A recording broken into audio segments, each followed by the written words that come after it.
안녕하세요. 생존 엑셀의 저자 이광희입니다. 함수는 단순하게 쓰면 크게 어렵지 않은데요. 이게 두 개도 세 개 이상 중첩되면 콤마와 괄호 때문에 굉장히 헷갈립니다.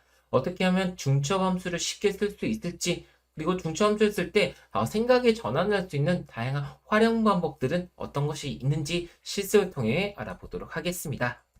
실습자를 열어보시면은 워드와 파워포인트 엑셀의 모든 점수가 90점 이상일 때 우수상을 주려고 합니다.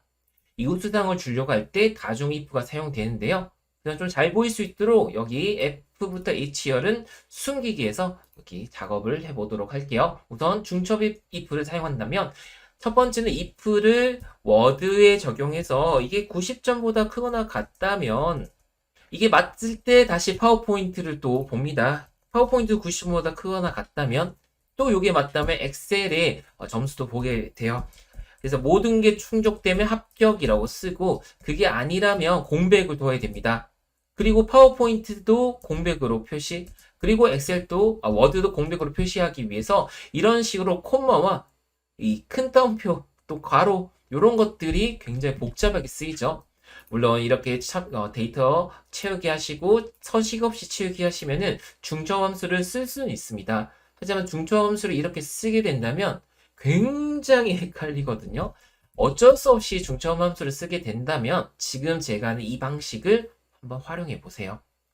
자, 이곳에 함수 마법사를 클릭하셔서 함수 마법사를 눌러주시면 이런 창이 하나 뜨게 되죠. if 함수 선택해 주시거나 이곳 검색에 if라고 검색해서 바로 함수를 적용시켜 줄 겁니다. 자, if 함수 선택해서 확인 누르시고요. 첫 번째, 워드가 90점보다 크거나 같다라면 이렇게 입력하는 것은 뭐 그게 어렵지 않으실 거예요. 자, 이 상태에서 잘 보셔야 됩니다. if라고 써주시고 괄호를 열고 닫아줍니다. 그럼 이곳에 함수 마법사를 통해서 수식 표시줄이 수식이 입력되고 있었죠. 이 상태에서 여기 수식 표시줄에 if를 클릭합니다. 자, 그러면 함수 마법사가 초기화된 게 아니라 두 번째 if 함수에 인수를 적용할 수 있도록 이렇게 화면이 전환되는데요. 자, 여기서도 파워포인트가 90점보다 크거나 같다면이라고 수식을 써줍니다. 자, 그리고 마지막으로 조건을 확인하기 위해 이 가운데 두 번째 인수에는 또 if문을 적용해서 워드가 90점 넘을 때까지를, 아니 엑셀이죠. 엑셀이 90점 이상일 때를 또 수식 써주시고 그대로 수식 표시줄에 있는 if를 클릭해 주시면은 자, 세 번째 if에 대해서 우리가 함수 마법사를 통해 수식을 적용할 수가 있죠. 엑셀이 90점보다 크거나 같을 때 자, 이게 모든 게 충족된 상태니까 이제 합격이든 또는 우수든 이 참일대 값을 입력하게 되겠죠. 그리고 빈칸일 때, 그러니까 그게 거짓일 때 빈칸이라고 큰 따옴표 두 개로 입력합니다. 자, 이 상태에서 두 번째 if를 클릭합니다. 이 i와 f 사이를 클릭하시면은 자, 이 함수가 수식이 완성되어 있죠. 그 중첩 함수를 생각하지 않아도 함수 마법사를 통해서 자동으로 완성됩니다. 자, 이 상태에서 false 때 값을 이렇게 빈칸으로 입력해 주시고 다시 첫 번째 if를 클릭하셔서 또 최종적으로 모든 것들이 틀렸을 때 공백으로 표시하기 위해서 큰 따옴표 두 개를 또 입력해 줍니다. 보신 것처럼 제가 아까 타이핑으로 수기 입력했던 것을 함수 마법사로 좀 더 쉽게 또 편리하게 또 헷갈리지 않게 입력할 수가 있죠. 확인 누르시고요. 자동 채우기 하시고요. 자동 채우기 옵션 버튼 누르셔서 서식이 복사된 것을 서식 없이 채우기로 클릭해 주시면은 서식 없이 우리가 데이터가 잘 채워진 것도 확인할 수가 있습니다. 자, 만약에 이렇게 수식을 쓰시고 나서 너무 복잡하잖아요. 이 수식이 너무 복잡하실 때 이걸 좀 더 쉽게 보신다면 여기 화살표 버튼을 수식 표시줄 아래쪽에 배치해 주시면 위, 아래 크기 변경 화살표가 뜨죠. 이걸 드래그 해 주시면은 이 영역을 늘릴 수도 있습니다. 자, 이렇게 수식 함수가 너무 길어졌을 때 콤마, 따옴표, 그리고 괄호 때문에 이 수식을 잘 확인하기가 어려운데요. 자, 이 수식 표시줄을 좀 내려보시면 이 화살표 커서를 잡고 내리시면은 이렇게 확장되는 것을 보실 수 있습니다. Alt 엔터키 눌러서 줄을 바꿀 수 있고요. 그리고 스페이스바를 누르시면은 이렇게 들여쓰기를 할 수 있거든요. 함수와 수식을 좀 더 효율적으로 볼 수가 있으니 헷갈리는 게 좀 덜할 것 같습니다. 단축키는 컨트롤 시프트 U를 입력하시면 확장되고 축소가 되니까 여러분 편에 맞게끔 활용해 보시고요. 자, 자동 채우기로 서식 없이 채우기까지 진행해 주시면은 결과가 완성되었습니다. 자, 이번에는 count if와 if 함수의 조합인데요. equal if라고 입력하시고 그리고 함수 마법사를 이렇게 가로 열고 닫아준 다음 함수 마법사로 if 함수를 적용해 주실 텐데요. 첫 번째 인수는 count if 함수를 바로 적용해 주셔서 이 함수명을 쓰시고 괄호 열고 닫아준 다음 수식 입력줄에 count if를 클릭해 줍니다.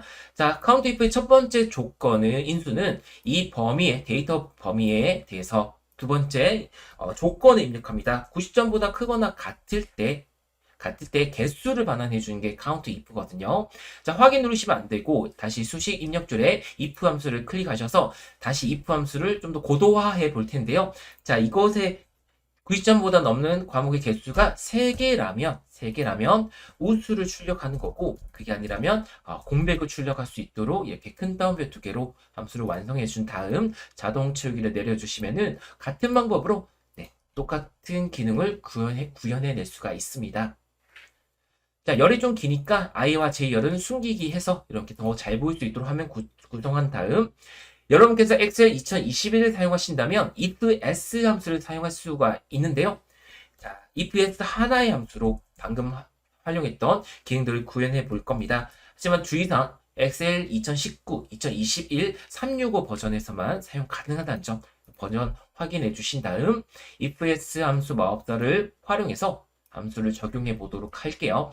자, ifs는 여러 가지 조건을 보는데요. 즉, 첫 번째 워드가 90점보다 작다면 두 번째 인수는 이게 참일 때 출력값입니다. 공백을 출력하고요. 자, 파워포인트가 90점보다 작을 때 두 번째 조건이 맞다면 공백을. 자, 세 번째 조건을 이렇게 엑셀 90점보다 작다라고 한다면 공백을 출력하도록 하고요. 자, 최종적으로 엑셀이 90점보다 크거나 같다면 이때 우수를 입력해 주신 게 이 ifs의 활용 방법입니다. 거짓인 조건들을 쭉 나열했다가 마지막에 참일 때 조건을 부여해 주시면은 똑같은 기능을 또 구현한 것을 보실 수가 있죠. 자, 마지막은 if와 and의 활용입니다. if와 and는 이렇게 중첩에서 사용할 텐데요. if 함수를 입력하고 함수 마법사를 클릭해 주신 다음 첫 번째 인수는 and 함수를 활용할 겁니다. and 함수는 모든 조건이 참일 때 참을 반환해 준 함수인데요. 수식 입력줄에 and를 클릭해서 우선 첫 번째 조건이 워드가 90점보다 크거나 같을 때, 두 번째 파워포인트가 90점보다 크거나 같을 때, 세 번째 엑셀이 90점보다 크거나 같을 때, 이 모든 조건이 참일 때 참을 반환하는 것이 and 함수입니다. 자, 다시 수식 입력줄에 if 함수를 클릭해 주시고요. 이 모든 조건이 참이라면 우수를, 그게 아니라면 공백을 출력하도록 이렇게 함수를 완성하신 다음 확인 버튼 눌러서 자동 채우기 그리고 서식 없이 채우기를 하시면 우리 무려 4가지 함수들을 활용해서 똑같은 기능들을 구현해 보았습니다. 왜 이렇게 다양한 것들을 보여드렸냐면 우리 책이나 SNS는 너무나 전통적으로 if 안에 if 안에 if 안에 if 중첩 if를 강요하고 있는데요. 사실 이 알고리즘을 좀 다르게 생각하시거나 함수를 좀 다양하게 활용하시면은 기존 방식보다 훨씬 쉽게 함수를 활용할 수가 있거든요. 자, 실무는 좀 더 효율적이고 더 빨라야 되죠. 기존 전통적인 방식에 너무 국한되어 있지 마시고 새로운 것들을 적용하셔서 여러분 실무가 더 편리해졌으면 좋겠습니다. 여러분 오늘도 엑셀 생존하시기 바라겠습니다.